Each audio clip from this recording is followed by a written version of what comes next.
मैं इस वक्त, कल हाफिज जी ने मुझे दावत की और मैं हाजिर हो गया। मौका था मेरे लिए इस वक्त, हालांकि मुझे भी ठाकुर से कुछ लोग मेरे यहाँ आए, मुझे पटना निकलना है। मैं समझा कि मौलाना ने जब दावत दी है मैं ज़रूर जाऊँगा। मैं आपको ये बात बड़ी सदाकत के साथ कहता हूँ कि नगर नगर शहर शहर फिरता रहता हूँ। मुझे कभी भी लोगों के कीमती लिबास, उनकी कीमती असासे, उनके आलीशान इमारतों ने कभी मुझे मुतासिर नहीं किया। लेकिन जब भी मैंने बच्चों को किसी मकतब में, किसी पाठशाले में, स्कूलों में पढ़ते हुए देखा है और बिलखुसूस अपने पसमानदा तरीन इलाके में और बस्तियों में देखा है, तो मैं बहुत मुतासिर रहा हूँ। इस इलाके में, सीमांचल में, जिसको हम अमन का गहवारा कहते हैं, शरीफ लोगों की बस्ती कहते हैं, मासूम भी हैं लोग और माफ की जगह बुद्धू भी हैं लोग। यहाँ ये इलाका जो आज पीछे है, उसकी बड़ी वजह तालीम से दूरी है। आज से 100 साल पहले जब खेती बाड़ी पर ही सरकारें चलती थी, जमीन की पैदावार पर ही दुनिया चलती थी, अंग्रेज टैक्स के पैसे किसानों से वसूल करता था, साइंस की तरक्की नहीं हुई थी, सनतें, इंडस्ट्रीज नहीं लगे थे, तो उस वक्त यह इलाका सबसे खुशहाल था। बिहार का सबसे कीमती मेला कहीं लगता था तो खगड़ा मेला लगता था। यह इस बात की अलामत थी कि इस इलाके के लोगों की कुव्वत खरीद बिहार के दूसरे लोगों से अच्छी थी। दूसरा बड़ा सबूत यह है कि आज से 50 साल पहले आरा, छपरा, मुंगेर, दरभंगा में भी पढ़े लिखे लोग थे, लेकिन मेरे खेतों में और खलियानों में काम करने वाले मजदूर उसी इलाके से। यह सच्चाई है। लेकिन आज क्या वजह है कि हमारा 70% नौजवान आज दिल्ली और पंजाब, मीरठ और बन जा रहा है। आज हमारे यहाँ रोजगार के मौके नहीं, और बिलखुसूस पूरे आलम इस्लाम का यह हाल है कि मुसलमान तालीमी एतबार से सब पीछे हो गया है। उसकी बड़ी वजह है, अक्सर एक शेर आप लोग सुनते हैं कि तारीख की नजरों ने वो दौर भी देखे हैं, लम्हों ने खता की है, सदियों ने सदा पाई। लम्हा भर की गलती, अगर 2 मिनट लेट हो गए तो ट्रेन छूट गई, ट्रेन छूट गई तो नौकरी छूट गई, नौकरी छूट गई तो बेटी की शादी रुक गई, नौकरी छूट गई तो बाप का ऑपरेशन का पैसा खत्म हो गया। ये लम्हा लम्हा कीमती है। दुनिया में सबसे कीमती शय अगर कोई है तो वक्त है। वक्त का जो कौम सही तौर पर इस्तेमाल करती है, दुनिया में तरक्की करती है। जो कौम अपने वक्त को जाय करती है, वो कौम बर्बाद होती है। और दो फितना ये कि दीनी तालीम अलग है और दुनियावी तालीम अलग है, एक फितना हुआ। दूसरा फितना यह है कि दीन अलग है और सियासत अलग है। इस दोनों फितनों ने मुसलमानों को दुनियावी एतबार से भी और आखिरत के एतबार से भी बर्बाद किया। दुनियावी एतबार से इसलिए बर्बाद किया, अलग बात देता हूं कि मौलाना ने आज अंग्रेजी के स्कूल को खोलने का काम किया। क्यों? वक्त की जरूरत है। आज से 50 साल पहले कहा जाता था जो अंग्रेजी पढ़ा उसको कहा जाता है बदतहजीब आदमी है, खड़े होकर पेशाब करने वाला। उसको अच्छा नहीं समझता था लोग। ये मुसलमानों की बड़ी गलती है। मुसलमानों की जबान सिर्फ अरबी नहीं है, अरबी मजहबी जबान है और सारी जबानें अल्लाह की जबान है। ऐसा नहीं कि दूसरी जबान नहीं सीखनी है। कुरान करीम से पहले जितनी मजहबी किताबें आई वो अरबी में नहीं आई, वो अबरानी में आई। अगर हिंदुस्तान में अल्लाह रसूल को भेजता तो मुमकिन है संस्कृत में कुरान होता। सारी जबान, और मुसलमानों ने साइंस में, टेक्नोलॉजी में सबसे पहले काम किया। लेकिन मुसलमानों ने जब ये काम छोड़ दिया तो ईसाइयों ने, यहूदियों ने इस काम को जोर से पकड़ा और आज साइंस और टेक्नोलॉजी में जो आगे हो गया है वो दुनिया में हुकूमत कर रहा है। मुसलमान 150 करोड़ है, गुलाम बना हुआ है और 1 करोड़ यहूदी पूरे दुनिया में राज कर रहा है। किससे राज कर रहा है? ताकत किसमें है? जिस्म में नहीं है, ताकत अक्ल में है। अगर जिस्मानी तौर पर ताकत होती तो हाथी जंगल का बादशाह होता। हाथी जंगल का बादशाह नहीं, शेर है। एक शेर का वजन 1 क्विंटल और एक हाथी का वजन 50 क्विंटल। सबसे बड़ी ताकत इल्म है। आज अगर अपने समाज में मकाम हासिल करना चाहते हैं तो इल्म पर तवज्जो दीजिए। मैं एक बात अक्सर कहता हूं, नबी ने जो मस्जिद बनाई थी उसका मीनारा नहीं था। नबी ने जो मस्जिद बनाई वो खजूर के दरख्त का छप्पर, खजूर के दरख्त का खंभा था, लेकिन अपने साहबा के किरदार के मीनारे को उसने बहुत ही रोशन कर दिया था। आज हमारे यहाँ मस्जिद का मीनारा बुलंद है, लेकिन बच्चे के तालीम का कोई बंदोबस्त नहीं है। आज प्राइवेट स्कूल हमारे लिए गनीमत है। अगर हमारे बच्चे चकरिया नहीं बनते तो बेटियों की शादी, बाप की दवा, माँ के कफन के कपड़े भी नहीं मिलते। इस चकरिया ने, परदेश की नौजवानों ने इस इलाके को सींचा है। अगर प्राइवेट डॉक्टर, क्वैक डॉक्टर नहीं होता तो लोग बीमारी से मर जाते, दवा भी नहीं पाते।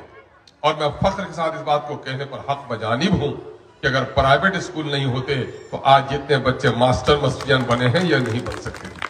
सरकारी स्कूलों की हालत कभी घटती है, कभी बढ़ती है। मेरी बहनों, बेटियों और मेरे बुजुर्गों, बच्चा अल्लाह की अमानत है। हर बच्चा फितरत इस्लाम पर पैदा होता है। उसके वालिदैन उसे यहूदी बना दें या नसरानी बना दें। ये जो औलाद आपके गोद में है ये अल्लाह की अमानत है। अगर आपने सही तालीम इसे दी तो ये जन्नत का फूल बनेगा। अगर आपने इसको अच्छा अखलाक नहीं सिखाया, अच्छी तालीम नहीं दी, यकीन जानिए दोजख का कांटा भी साबित हो सकता है। इसलिए मैं आप लोगों से कहना चाहता हूं, माँ है, माँ का आदर और सम्मान। बच्चा जब तक अच्छा ज्ञान हासिल नहीं करेगा, हिंदू का बच्चा अच्छा हिंदू नहीं बन सकता। जब तक सही तालीम हासिल नहीं करेगा, मुसलमान का बच्चा सही मुसलमान नहीं बन सकता। आज जो मुल्क में हिंदू और मुस्लिम का फसाद पैदा कर रहे हैं ये सारे बेईमान किस्म के लोग हैं। सिर्फ तालीम से हमारा समाज नहीं सुधरेगा। एक बात जान लो कि सिर्फ तालीम हासिल करने से, मैं अक्सर अभी कई स्कूलों में गया, मैंने यही बात दोहराई। मैं समझाने के लिए कि इससे सटीक दूसरी मिसाल मेरे पास नहीं है। एक पुराने लोहा है, 1 किलो का बेचो, कबाड़े वाले के पास 20 रुपए 25 रुपए कीमत देगा। लेकिन वही लोहा जब लोहार खरीद लेता है, 10 टुकड़े करता है 100-100 ग्राम के, उसको भांति में सुलगे हुए आग में उसे सुलगाता है, सुर्ख करता है, उसको मड़िया से पीटता है और चाकू बना लेता है। मैं कहता हूं पहले जो कबाड़ का लोहा था वो अनपढ़ था, लेकिन जब अब वो चाकू बन गया तो पढ़ा लिखा हो गया। इसका मतलब यह है बच्चों के पढ़ने लिखने के लिए जलना भी पड़ेगा और पिटाई भी खानी पड़ेगी। और जब आपने चाकू बना लिया, एक एक चाकू की कीमत 50 रुपए, अब उसकी कीमत कितनी हो जाएगी? 500 रुपए। अनपढ़ था तो 25 रुपए और पढ़ लिया तो 500 रुपए। लेकिन क्या पढ़ने लिखने से समाज अच्छा हो जाएगा? ये गलत फहमी में मत रहिए। अगर आप ये कहते हैं कि सिर्फ पढ़ने से अच्छा हो जाएगा, ईमानदारी से बोलिए, समाज का सबसे बड़ा बेईमान इंसान कौन है? कलवा भदवा अनपढ़ या पढ़ा लिखा मुझ जैसा आदमी? यकीन जानिए पढ़े लिखे लोग, मोबाइल में भागने वाली बेटियां ज्यादा पढ़ी लिखी हैं। समाज में बेईमानी करने वाले ज्यादा पढ़े लिखे लोग हैं। बहन को तड़के में हिस्सा नहीं देने वाले ज्यादा पढ़े लिखे लोग हैं। जहेज के लिए तड़पाने वाले लड़कियों को यह ज्यादा पढ़े लिखे लोग हैं। शराब पीने वाले ज्यादा पढ़े लिखे लोग हैं। आज मुल्क में जो फसाद बर्पा हो रहा है, आज बमबारी हो रही है, ये पढ़े लिखे लोग हैं। इसलिए सिर्फ पढ़ने से नहीं होगा, पढ़ने के साथ साथ तरबियत जरूरी है। तालीम के साथ साथ तरबियत जरूरी है। अगर तरबियत नहीं है तो जिस बगैर रूह के है वो लाश है।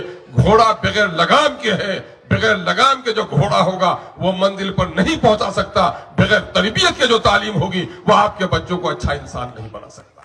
इसलिए बच्चों को तालीम देने के लिए मेरी बहनों बेटियों, सबसे पहली जो दर्जगाह है वो माँ का गोद है। माँ के गोद में बच्चे अच्छी बातें सीखें। माँ कभी झूठ नहीं बोले। माँ झूठ बोलेगी, बच्चा झूठ सीखेगा। माँ गीबत बोलेगी, बच्चा गीबत बोलेगा। बाप की कमाई हराम की होगी, बच्चा कभी नेक इंसान नहीं बन पाएगा। इसलिए इन बच्चों को चाहते हो। और आज बच्चों के पढ़ाई में ये जो अभी हमारे सुरजापुरी शायर साहब हैं, बोलता सुरजापुरी बहुत शरीफ इंसान लेकिन बहुत बेवकूफ इंसान। जमीन बेचकर भोज कराने वाला सुरजापुरी, जमीन बेचकर बेटा को पढ़ाने के लिए तैयार नहीं, उसका नाम सुरजापुरी। आज अपनी कमाई का बेशतर पैसा शादियों में खर्च कर रहे हो। शादियों को आसान करो ताकि गरीबों की बच्चियों की शादी वक्त पर हो जाए। जो अमीर लोग हो, नित नए किस्म के फैशन पैदा करके गरीबों की बच्चियों को शादी मुश्किल मत करो। जो पढ़े लिखे हो, मांगने वाला गधा है, चंदा मांगे या खिराज। जो जहेज लेता है, चाहे तो वो भिखारी है या वो डाकू है, अगर ये 18 साल 20 साल एक शख्स अपनी बेटी को पालकर किसी जवान के हवाले नहीं करे, उसके जिस्म का तस्कीन और उसके ईमान का सामान पैदा नहीं हो सकता। इसलिए जहेज को फितने से दूर करो। और बेटियों, मैं तुम्हें कहता हूं कि जहेज के लालची कुत्तों को हाँकने के लिए तुम्हारे कान के जेवर या आपकी लाल गाड़ी काफी नहीं है, तुम्हारे हाथ में कलम की तलवार होगी तो कोई जालिम तुमको जहेज के लिए परेशान नहीं कर सकता है। आज बेटियों उठो, समाज में तालीम बदलो। अभी तुम्हें एक रोग लग गया है, हमारे यहां एक रोग हो गया है। अरे मकान रहने के लायक हो गया, कब तक रहना है? कब्रिस्तान जाना है ना। मकानों में खर्च और लोग अपने लिबास में खर्च। आज औरतों को बीमारी हो गई है, एक शादी में एक साड़ी पहन के जाएगी तो दूसरी शादी में नहीं, वही शादी तक गई तो फिर खान पीने जाऊं। हर शादी में चाहिए तुमको उस कपड़े ने। इसको भुला दो, तुम अपने बच्चों के लिए कुर्बानी दो, जिंदगी सादा गुजारो। जब तुम ज्यादा फैशन करोगी, तुम्हारा शौहर हराम कमा कर लाएगा।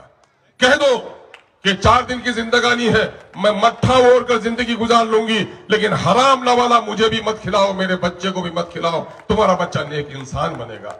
आज अपने बच्चों की तरबियत, एक बात मैं कह के जाता हूं, देखो गर्मी और सर्दी, अगर सिर्फ बारिश हो फसल होगी, सिर्फ गर्मी हो तो फसल होगी। बारिश और गर्मी, मां ममता है, बाप सूरज है। मां पेट में रखी 9 महीना, करवट बदली, 4 साल तक पखाना धोई, मुन्नू मुन्नू उठो बेटा 10 बार कह रही है, नहीं उठता है। और बाप एक मरतबा कह दे रे तुर मां होना से जगह थी, जगलो इसने उठ के बैठ जाएगा एक मरतबे में। क्या? मां गुस्सा होती है तो रो देता है, बाप जब गुस्सा होता है तो धो देता है। तो धुलाई में डर है। इसलिए वस्ताद अगर कभी सख्ती बरते तो वस्ताद से मत लगिएगा। वस्ताद से भी मैं कहता हूं, बच्चों की सख्ती तरबियत के लिए कीजिए, बच्चे को गुस्से से थप्पड़ मत मारिए। एक बहुत बड़े शख्सियत हैं, हारून रशीद का नाम आप लोगों ने सुना होगा। खलीफा हारून रशीद। खलीफा हारून रशीद घोड़ा लेकर जा रहे थे, अपने 2 बच्चों को एक उस्ताद के पास पढ़ने के लिए दिया था। तो देखा कि उनका बच्चा उस्ताद के पांव पर